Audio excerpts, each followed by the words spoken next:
Кимде ким башка бирөөнө дуа кыла албаса ал сараң. Мына ушул жерде турган бири-бирине дуа кыла албасаңар, эң сараңсыңар. Аялдар субханалла күйөөңөргө дуа кылла. Эркектер өзүңүн аялыңарга дуа кылла. Жакшы акыбалда, жакшы ниетте дуа кылла. О Алла, менин күйөөмө мен бере албай турган нерсени бер деш керек. Аялдарга эркектер айткыла субханалла. О Алла, мен ушу аялыма кыла албай аткан мамилени бер я Алла деш керек. Мен аялыма бере албай турган нерсени бер я Алла деш керек. Билесиздерби, аял дагы, эркек дагы эмнени бере албайт? Хидаятты бере албайт. Хидаят бере албайбыз.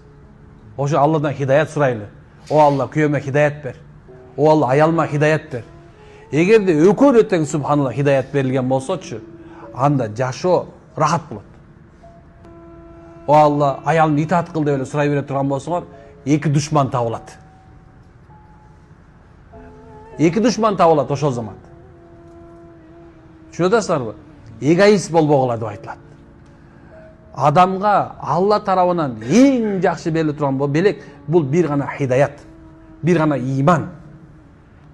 Иман бар болсо күйөөсүнө разы болот, иман бар болсо аялына разы болот иншалла. Эгер Алла алсыз болсо, ал субхана жок болсо, анда айтып коеюн, башыңан ылдый алтын менен бриллиант, каухар, жакутту төгүп салсын, эч качан бактылуу боло албайт адам.